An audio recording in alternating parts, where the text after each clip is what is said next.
In the 3 days of trading so far this week, Wish stock has bounced by 15%, which is impressive given the broader market has traded generally flat so far this week. Hi again everyone, hope you're all doing really well. When it comes to fallen meme stocks, there is perhaps no stock that has fallen harder than Wish stock, also known as ContextLogic. This stock, which has only been publicly traded for about 2.5 years now, IPO'd at about $24 per stock, hit a peak of $38 per share a couple of months later, and now finds itself below the $1 per share mark. The spectacular demise of ContextLogic has meant many investors and retail punters have moved on from the online retailer that was once dreamt to be a future rival to the likes of Amazon and Alibaba. Tell him he's dreaming. However, suddenly there has been a bit of a re-sparking in interest to the Wish stock that appears to have captured some of the attention of the retail scene again, so much so that the stock has bounced from 82 cents per share on Monday to be trading at 95 cents per share so far this week, or up by about 15% week to date. So to understand what is behind this bounce and rekindling of market sentiment towards Wish stock, well, it can be put down to the fact that Wish stock is now trading at a negative enterprise value.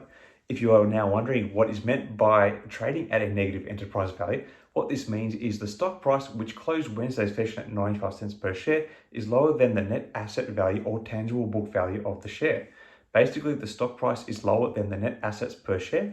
To put this into perspective, as per ContextLogic's last financial statements for June quarter, they had a tangible book value of $1.02 per share. So for every share you buy in the stock for 95 cents today, you are actually buying $1.02 worth of net assets. This exchange looked even more attractive on Monday when the stock was at 82 cents per share, hence the rally in the face of a flat broader market.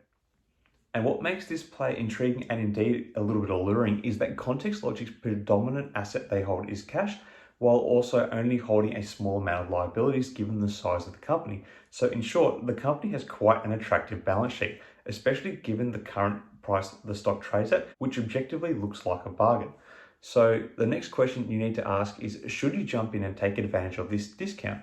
And while what I say here is not investing advice, my answer in short to this is perhaps not. And two major reasons why, which I will detail throughout the rest of the video, is that the company has shrinking earnings and they also face the potential threat of delisting from the NASDAQ.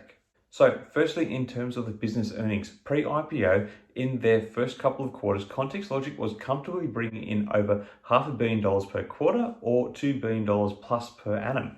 These earnings figures have drastically shrunk since going public. If we look at the trend over the last 5 quarters, we can see that in June 2021, Wish was still doing about $656 million in revenue per quarter. Putting that figure into perspective, for their most recent quarter, they only managed $134 million in revenue, which is literally only about a fifth of what they were doing quarter on quarter. In this time, the company has been taking prudent steps to try to minimize the losses as they deal with the shrinking revenue. But what has become apparent is that their revenue growth was unsustainably linked to the money the company invested in advertising, i.e. they were spending more than they were bringing in revenue and couldn't get the balance of advertising spend versus revenue to shift profitably their way. This problem is behind why such big efforts have been put into transforming the platform to give the company a more sustainable future that relies on greater customer engagement and retention, albeit significantly scaled back, and hopefully moves the company away from being one where revenue is literally overly dependent on marketing spend. Further to this, ContextLogic's running losses have mounted.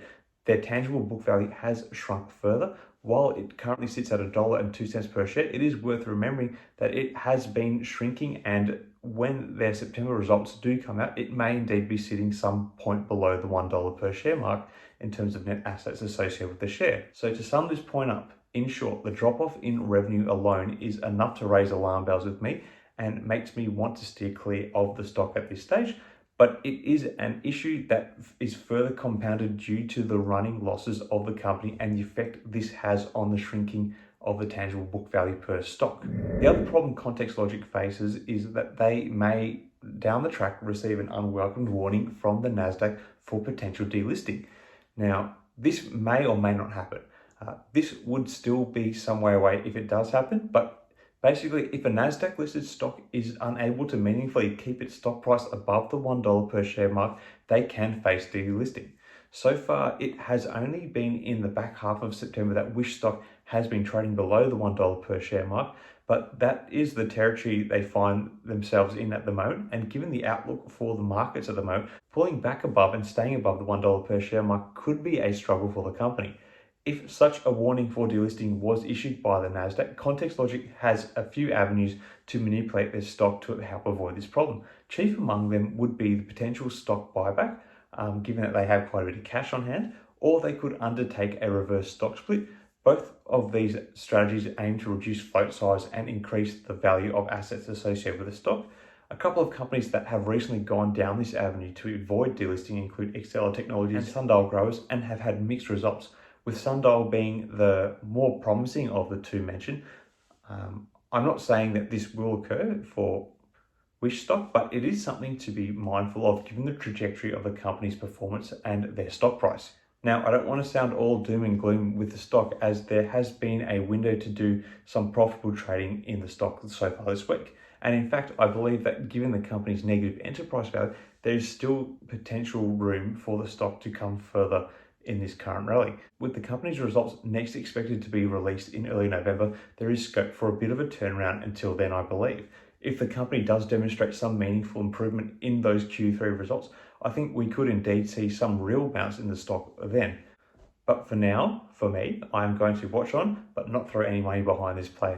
I think it's too risky despite the allure of the company's negative enterprise values. I think there are better stocks out there at the moment. Anyway, that's about it for this one. Do you think Wish is still trading at a bargain? Do you expect to see much of a turnaround in their results to complement this strong balance sheet? Let me know your thoughts in the comments below. Until next time, everyone, may the markets trade in your favour. Cheers.